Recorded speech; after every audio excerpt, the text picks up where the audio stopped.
धेरै अगाडिदेखि बढ्दै आएको, विभिन्न चरणहरू पार गर्दै आएको, 6-7वटा प्रधानमन्त्रीका कार्यकालहरू गुजार्दै अगाडि आएको र अहिले संसद समक्ष अनुमोदनका लागि प्रतीक्षा गरिरहेको एमसीसी जस्ता कुराहरू पारित गर्नुपर्नेछ। यस्ता अनेक विषयहरू हाम्रा अगाडि छन्, खेर गएको भए पनि अब खेर जान नदिएर थुप्रै कामहरू हाम्रा अगाडि जुन छन् तिनलाई सहज ढङ्गले अगाडि बढाउनु पर्नेछ। ती कामहरू हामी अगाडि बढाउन सफल हुनेछौँ। हाम्रो देशमा निकै विवादास्पद मिलेनियम च्यालेन्ज कर्पोरेसनको कुरा जुन उल्लेख गरिएको छ, यो अलि पछाडिको ढोकाबाट आउनु खोजे जस्तो मलाई अनुभूत भएको छ। एकजना नेताले यहाँ भन्नुभयो यो पारित गर्नुपर्छ, यसमा छिटो गर्नुपर्छ। उहाँले महाकाली सन्धिमा पनि त्यस्तै कुरा गर्नुभएको थियो। आज महाकाली सन्धिको पुनरावलोकन हुनुपर्छ 10-10 वर्षमा भन्ने कुरा भएको थियो, तर त्यसको न पुनरावलोकन भयो न कार्यान्वयन भयो। त्यसैले यो मिलेनियम च्यालेन्ज कर्पोरेसन सम्बन्धी जुन कुरा यहाँ परेको छ, मैले आशा गर्छु यो पक्कै पनि त्यो सम्झौता अन्तर्गतको अङ्ग हुने छैन। यदि त्यो भयो भने त्यो राष्ट्रहित विपरीत हुनेछ, त्यो नेपाली जनताले आवाज उठाउँदै कुराको विपरीत हुनेछ र एउटा स्वाधीन स्वतन्त्र देशको त्यो हैसियतमा आँच पुर्याउने कुनै पनि सम्झौता कुनै पनि पैसामा त्यो साट्न सकिँदैन। र त्यस्तै गरेर एउटा अन्तर्देशीय उद्योग धन्दा खोल्ने भन्ने कुरा पनि मैले त्यहाँ देखेँ।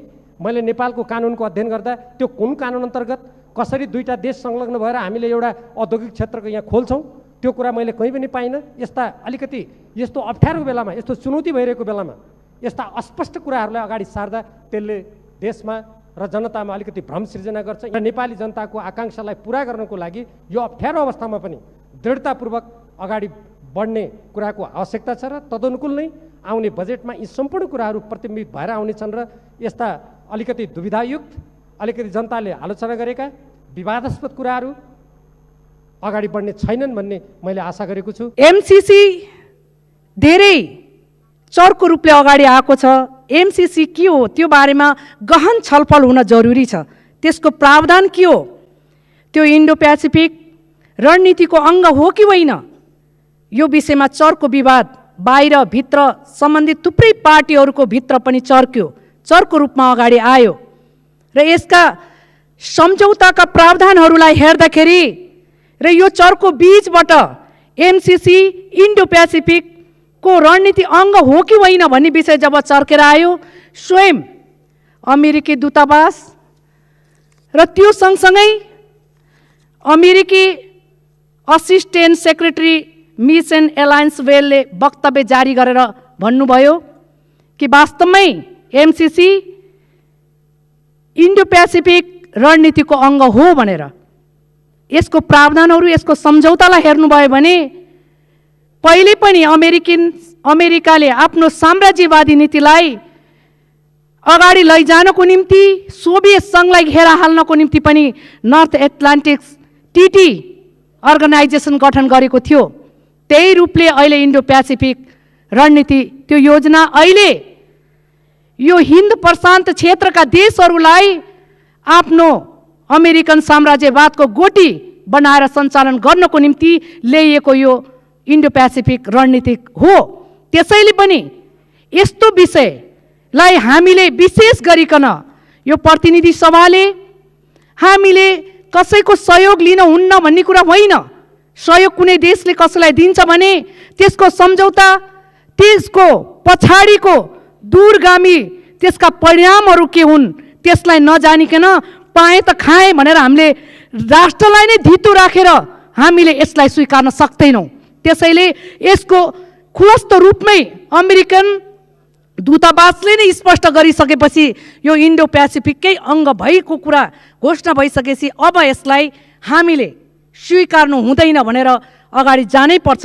यो राष्ट्रियता, सार्वभौमिकतासँग जोडिएको, अत्यन्त अखण्डतासँग जोडिएको यो महत्त्वपूर्ण विषय हो। राष्ट्र रहे सबै रहने हो। त्यसैले पहिलो प्राथमिकता राष्ट्रियता हो हाम्रो। त्यो सँगै यस्ता महत्त्वपूर्ण विषयहरू धेरै छन्।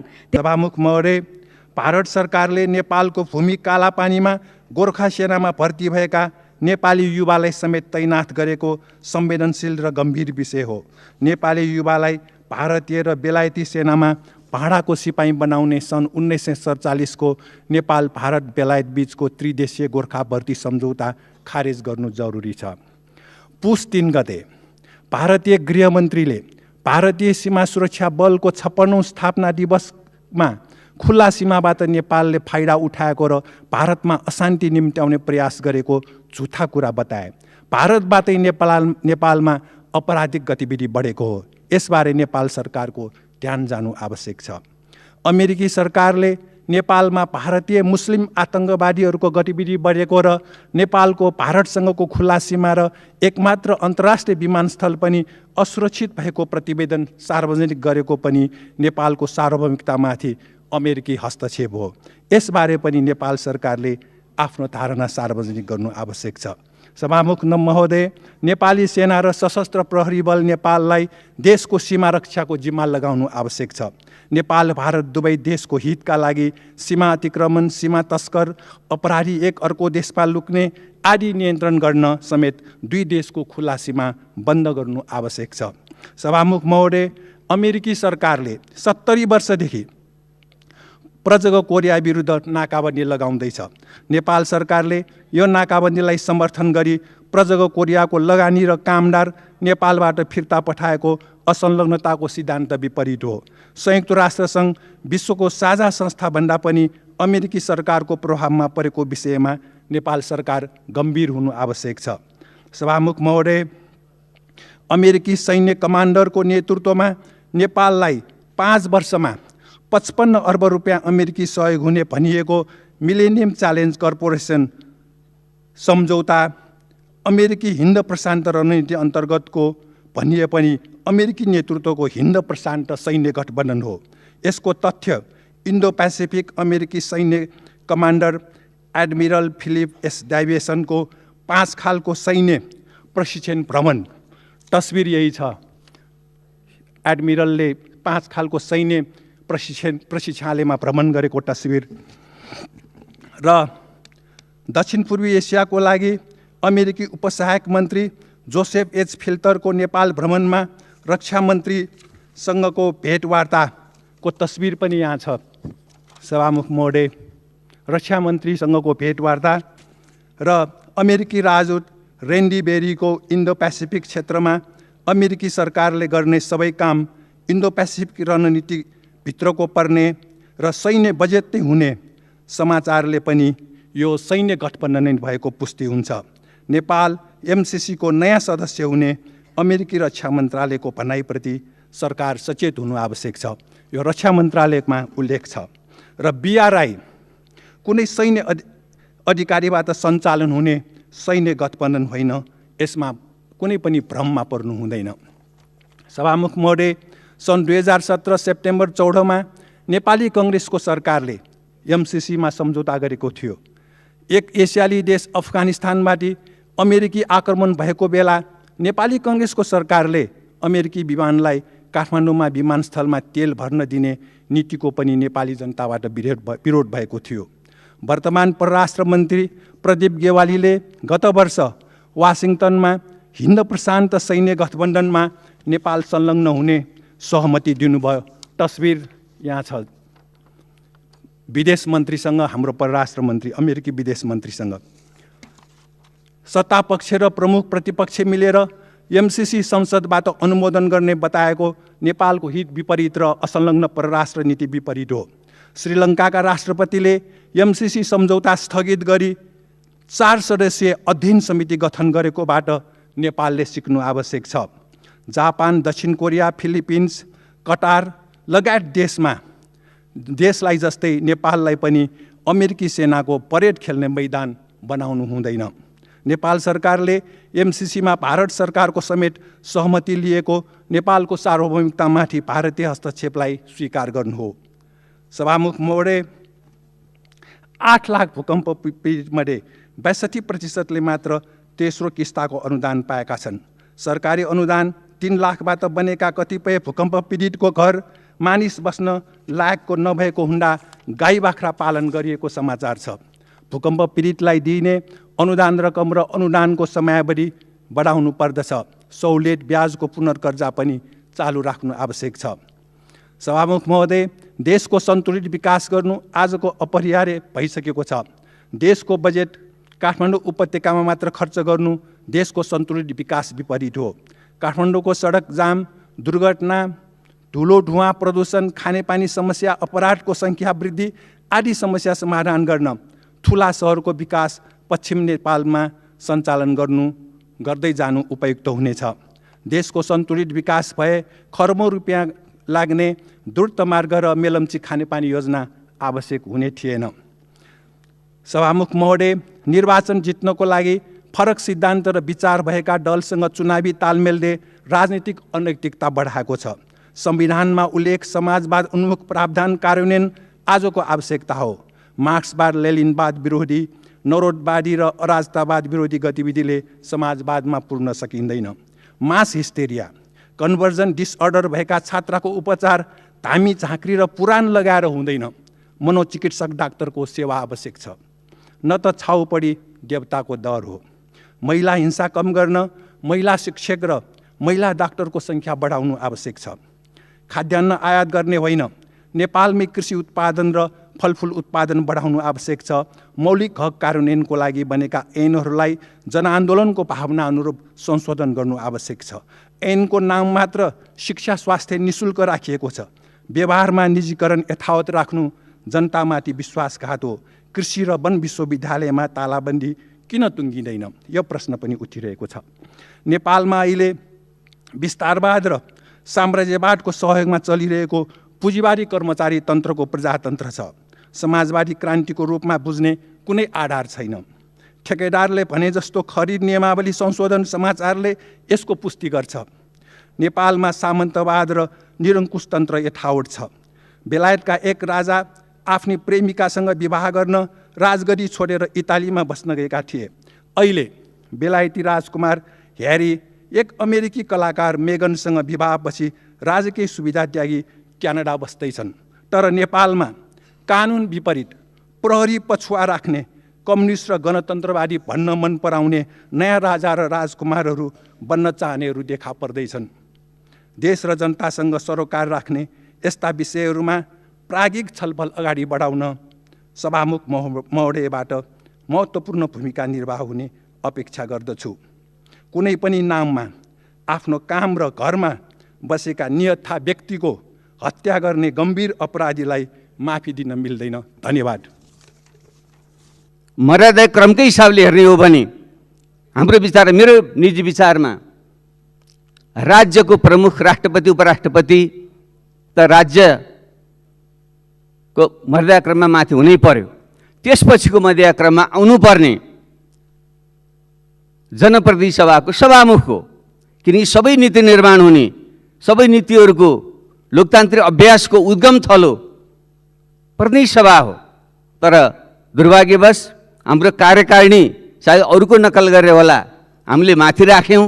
त्यो अर्थसम्म त ठिकै थियो, किनकि कार्यकारिणी व्यवस्थापिकाबाट जन्मने भएपछि जन्माउने आमा ठुलो कि बच्चा ठुलो त्यति मात्र भएन। अहिले त हामीले जानेर नजानेर न्यायपालिका जसले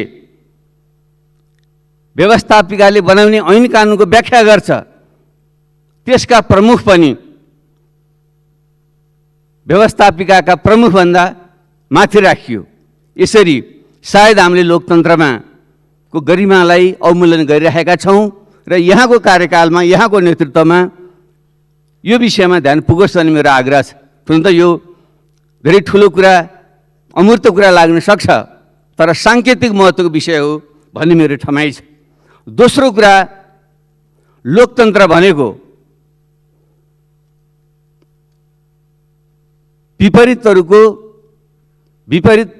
विविध विचारहरूको सङ्घर्ष र एकत्वको अभिव्यक्ति हो। उदारवादी लोकतन्त्रले पनि विविधतामा एकतालाई मान्दछ, बहुलवादलाई सिद्धान्त र आदर्श मान्दछ र समाजवादी लोकतन्त्र मार्क्सवादी दर्शनले त समाजलाई विश्वलाई नै विपरीत एकत्व भनेर मान्दछ। त्यसैले लोकतन्त्र भनेको पनि विपरीतहरूको एकत्व हो। सत्तापक्ष र प्रतिपक्ष यी एउटै सिक्काका दुई पाटा हुन्। यी दुईटा मिलेर मात्र लोकतन्त्र हुन्छ। तर हामी कहाँ कता कता हाम्रो सम्माननीय प्रधानमन्त्रीजी त अहिले यहाँ हुनुहुन्न, सभामुख महोदयको अनुमतिले म स्मरण गर्न चाहन्छु। उहाँले नेपाली लोकतन्त्रको विकासको इतिहास कोट्याउँदै सहमतिबाटै मेलमिलापबाटै यहाँसम्म आएको भन्ने जुन कुराहरू गर्नुभयो त्यो आंशिक रूपमा सत्य हो, पूर्ण सत्य होइन। एकता सङ्घर्ष रूपान्तरण त्यो विकासको नियम हो। र नेपालको लोकतन्त्रका समस्या रह्यो के भने हामीले 7 सालदेखि 46 साल हुँदै 62, 63 र अहिलेसम्म आउँदाखेरि पनि आन्दोलन, क्रान्ति र परिवर्तन त गऱ्यौँ, तर कहिल्यै पनि हामीले त्यसलाई पूर्णतामा पुर्याउन सकेनौँ। सापेक्ष पूर्णतामा त पुर्यायौँ, तर हाम्रो भूराजनीतिक जटिलता, देशभित्रको जटिलताका कारणले गर्दा हामीले 7 सालमा पनि सत्ताधारीसँग सम्झौता गरेर उसैलाई अगाडि सार्यौँ। त्यसको मार 17 सालमा भोग्यौँ। 46 सालमा पनि हामीले त्योभन्दा अलि माथि गयौँ। फेरि पनि उनी राजतन्त्रसँग सम्झौता गऱ्यौँ। त्यसको विरुद्धमा माओवादी जनयुद्ध र पछि मधेस आन्दोलन लगायतका आन्दोलनबाट त्यसलाई अन्त्य त गऱ्यौँ। फेरि पनि नेतृत्वमा को पुग्यो? आन्दोलनकारी शक्ति, परिवर्तनकामी शक्ति नेतृत्वमा होइन, परिवर्तनका विरोधी नेतृत्वमा पुगे प्रत्येकचोटि। त्यसले गर्दाखेरि पनि हाम्रो लोकतन्त्र अधुरो र अहिले यो पीडा हामीले बेहोर्नु परिरहेको अवस्था छ। त्यसैले मैले यहाँलाई आग्रह गर्न खोजेको के हो भने सत्तापक्ष र प्रतिपक्ष दुवै मिलेर मात्रै लोकतन्त्र पूर्णता हुन्छ र सत्तापक्षले प्रतिपक्षको अथवा फरक मतको विचारको दमन गर्ने र प्रतिपक्षले पनि आफ्नो भूमिका सत्तापक्षले घचघच्याउने हो, त्यसका अपूर्णतालाई पूर्णता गर्न जोड दिने हो भन्ने बिर्सिएर फेरि त्यसैको पछि लागेर त्यसैसँग भागभण्डा गरेर मागेर खाने मेलमिलापको नाउँमा फेरि त आफ्नो धर्म बिर्सने काम प्रतिपक्षले पनि गर्नु हुँदैन। सत्तापक्ष र प्रतिपक्षको आफ्नो दुईटैको लोकतन्त्र भूमिका हुन्छ। दुवै आफ्नो धर्ममा कर्तव्यमा बस्नु पर्दछ। त्यसैले सभामुख जस्तो गरिमा म पदमा रहनुभएको हुनाले यहाँसँग हाम्रो आग्रह, मेरो विशेष आग्रह छ, यहाँले यो सत्तापक्ष प्रतिपक्षको आफ्नो धर्म निर्वाह गर्नुको निम्ति यहाँले उत्प्रेरणा दिनुपर्छ। र मूलत प्रवक्ताहरूले पनि भनिसक्नुभएको छ, म पनि स्मरण गर्न चाहन्छु, संसद भनेको मूलत प्रतिपक्षकै हो। आदरणीय दमननाथ ढुङ्गानाजीले मात्र होइन, मैले विभिन्न देशका सदनहरूको सञ्चालन भएको पनि देखेको छु। आजकल खुलै प्रत्यक्ष प्रसारण हेर्न पाइन्छ। त्यहाँका सभामुखहरूले, त्यहाँका स्पिकरहरूले मूलत प्रतिपक्षका विचारहरूलाई नै महत्त्व दिएको र सदनलाई बहसको थलो बनाएको हामीले देखेका छौँ। त्यसैले यतापट्टि ध्यान पुगोस्। यसैसँग जोडेर हाम्रो सदन दुःखसाथ भन्नुपर्छ, हामी गम्भीर बहसमा कहिले पनि हामी सहभागी हुँदैनौँ। राष्ट्रिय मुद्दाहरूमा बहसहरूमा हाम्रो बहस छलफल हुँदैन, खालि झिनामसिना कुराहरूमा हुन्छ। त्यसले गर्दा सदनप्रति हाम्रो आकर्षण छैन। त्यसैले कुनै पनि बेला हाम्रो सदन चाहिँ अपूर्ण रहेको, खाली भएको हामी देख्छौँ। त्यसको अर्थ यो सदन जति जीवन्त हुनुपर्थ्यो, राष्ट्रिय मुद्दाहरूमा जुन ठाउँको बहस हुनुपर्थ्यो र यहाँ उठाएका प्रश्नहरूलाई सत्ताले, सरकारले जसरी जोड दिनुपर्थ्यो त्यो नपुग्नुको कारणले पनि यो बनेको छ। त्यसैले यहाँको नेतृत्वको कार्यकालमा यतापट्टि विशेष ध्यान पुगोस् भन्ने म आग्रह गर्न चाहन्छु। उदाहरणको निम्ति हामीले नेपाल जस्तो जटिल भूराजनीति भएको देशमा भारत, चीन, अमेरिका जस्तै यी 3टा मुख्य शक्ति र अन्य शक्तिहरूको बिचमा एउटा समन्वितताको नीति लिएर हामीले सन्तुलित सम्बन्ध राख्न सकेनौँ भने हामीले जतिसुकै चिच्याएर कराए पनि हाम्रो सार्वभौमसत्ता र स्वाधीनताको रक्षा गर्दै देशलाई एकताबद्ध गरेर समृद्धितिर लिएर जान हामीलाई कठिन छ। यस्तो मुद्दामा हामीले पक्ष अनावश्यक ढङ्गले बहस त गरौँ, तर यस्तो विषय विवाद हुनु हुँदैन। अहिले एमसिसीको जस्तो कुरा आइरहेको छ, म बुझ्छु यसमा एउटा राष्ट्रिय कोणबाट आउनुभन्दा पनि एउटा पार्टी विशेषको भित्रका गुटहरूको द्वन्द्वको गन्ध त्यसमा देखा परिरहेको छ। यो सुखद विषय होइन। यस्तो विषयमा गहन छलफल गरेर एउटा नीति निर्माण हुनुपर्छ। दोस्रो मुद्दा, हामी लोकतन्त्रको उच्चतम अभ्यास गर्ने क्रममा निजी स्वतन्त्रता मात्र होइन, उदारवादी लोकतन्त्रले भनेको स्वतन्त्रता, समाजवादी लोकतन्त्रले भनेको समानता मात्र होइन, त्योभन्दा माथि उठेर हामीले समावेशिता र सहभागिता सहितको उन्नत लोकतन्त्रको हामीले कुरा गरिरहेका छौँ। त्यस अर्थमा यो लोकतन्त्रलाई अझै लोकतान्त्रिक गर्नको निम्ति हाम्रो अभ्यास यहाँ हुनुपर्छ र पछिल्ला जुन घटनाक्रमहरू छन्, हाम्रो संविधानले अगाडि सारेका संघीयता समावेशिता मुद्दाहरू छन्, क्रमशः त्यो खोसिँदै गएको हामीले देखिरहेका छौँ। संघीयता नाम मात्रको बन्दै गएको छ। पछिल्लो चरणमा जुन अहिले यो कारण हुँदैछ, प्रदेशका जुन नामाकरण र राजधानीहरू किटिँदैछन्, त्यो हिजोको पञ्चायतको अञ्चलहरूभन्दा कुनै पनि अर्थमा फरक हामीले देखिरहेका छैनौँ। यो जनताको त्यत्रो ठुलो आन्दोलन, मुख्यतः माओवादी जनयुद्ध, मधेस आन्दोलन, जनजातीय आन्दोलन, थरोट आन्दोलनले प्राप्त गरेका उपलब्धि जसको जगमा यो संविधान बनेको थियो त्यसको विपरीत हो। त्यसैले यसको रक्षाको निम्ति पनि हामीले ध्यान दिनै पर्छ, यो सदनले आवाज उठाउनै पर्छ। तेस्रो विषयसँग जोडिएको विषय सुशासनको प्रश्न हो। भ्रष्टाचारका विषयमा जुन ढङ्गले हामीले यो सदनमा बहस छलफल गरेर सरकारलाई अङ्कुश लगाउन सक्नुपर्छ, त्यो हामीले सकिरहेका छैनौँ। एउटा सुखद कुरा भन्नुपर्छ, प्रेसले, हाम्रो मिडियाले कमसेकम यी विषयहरूलाई उदेनेर जनतालाई सजग गराइरहेको छ। यति प्रकरण भन्नुहोस्, बुढी गण्डकी प्रकरण भन्नुहोस्, वाइडवाडी प्रकरण भन्नुहोस्, यस्ता थुप्रै प्रकरणहरू जुन छन् जसले गर्दाखेरि चाहिँ देशमा भ्रष्टाचारको यति ठुलो डङ्गुर चाहिँ लाग्दै गएको छ र हामी संवेदनहीन बन्दै गइरहेका छौँ। यस्तो विषयमा छलफलको थलो र सरकारलाई अङ्कुश लगाउने थलो यो बन्न सक्नुपर्छ। यतापट्टि पनि सभामुख महोदयको ध्यान पुग्नेछ भन्ने मैले विश्वास व्यक्त गर्न चाहन्छु। र सुशासन पछि हामीले समृद्धिका जुन कुरा गरेका छौँ, तर अर्थतन्त्रको स्थिति हामीले हेर्ने हो भने अहिले पनि कुनै संरचनात्मक परिवर्तनको सङ्केत देखा पर्दैन। जुन प्रकारको आर्थिक वृद्धि छ यसले दिगोपना हासिल गर्छ भन्ने कुनै पनि लक्षण छैन। केही वर्ष हामीले 6%भन्दा बढीका हामीले वृद्धि दर हासिल गरे पनि त्यसको निम्ति मूलतः हाम्रो कृषि क्षेत्रमा जुन प्रकारको रूपान्तरण हुनुपर्थ्यो त्यो हाम्रो भइरहेको छैन। उखु किसानका कुराहरू उठे, यो त एउटा सानो रोगको लक्षण मात्रै हो। कृषि क्षेत्र डामाडोल बन्दै गएको छ, कृषिप्रति कुनै आकर्षण छैन। हाम्रो चाहिँ श्रमशक्ति पलायन भएर गइरहेको छ। कसरी कृषिको आधुनिकीकरण वैज्ञानिकरण गर्ने, कसरी त्यो युवा जनशक्तिलाई देशभित्र राख्ने भन्ने विषयमा हाम्रो कुनै नीति छैन। भएका उद्योग धन्दाहरू हाम्रा चौपट हुँदै गएका छन्। नयाँ कुनै विदेशी लगानी र उत्पादनमूलक खालका उद्योग हाम्रा छैनन्। खालि बन्द व्यापार र कमिसनखोरीको बलमा देखिएको जुन वृद्धि हो यो दिगो हुनेवालै छैन। त्यसले यस्ता विषयहरूमा पनि हाम्रो राष्ट्रिय विकासको नीति के हुने, समृद्धिको नीति के हुने, यो विषयमा पनि छलफल हुनुपर्छ भन्ने म ठान्दछु। र अन्त्यमा म अर्को एउटा के विषय जोड गर्न चाहन्छु भने हामीले यति ठुलो क्रान्ति परिवर्तन पछि वृहत शान्ति सम्झौता मार्फत पछि जुन हामीले सत्य निरूपण तथा मेलमिलाप आयोग र बेपत्ता छानबिन आयोग हामीले गठन गऱ्यौँ। अहिले 10-12 वर्ष बितिसक्न लाग्दा पनि त्यसको काम पुरा हुन नसक्नु गम्भीर विषय छ। अहिले यहाँ सभामुखकै विषयलाई लिएर एउटा मुद्दालाई चाहिँ अल्झाएर उल्झाएर त्यसलाई बल्झाउने जुन प्रयत्न भएको छ यसलाई कसलाई फाइदा पुग्छ? के हामी फेरि त्यो दण्डका घाउहरू कोट्याएर त्यसलाई चाहिँ फेरि हामीले चाहिँ क्यान्सरस बनाउनु खोजेको हो अनि त्यसले हल गर्छ?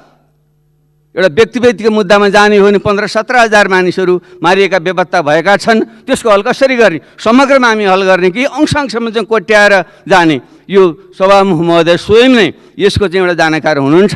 त्यसैले यो मुद्दालाई छिटोभन्दा छिटो जुन स्पिरिट थियो वृहत शान्ति सम्झौताको त्यस अनुरूप यसलाई हल गर्न पनि हामीले ध्यान दिनैपर्छ। र त्यस क्रममा यो रेशम चौधरीजीको जुन विषय आउँछ, टिकापुर घटनाको कुरा आउँछ, त्यसलाई पनि हामीले राजनीतिक घटनाकै रूपमा लिएर हामीले समाधान गर्न सक्नुपर्छ। टिकापुरको जुन थारू विद्रोह हो त्यसलाई राजनीतिक रूपमा हामीले ग्रहण नगरेसम्म त्यसलाई कसरी हल गर्न सकिन्छ? अहिले अदालतमा पुगिसक्यो, अदालतले फैसला गरिसकेको छ।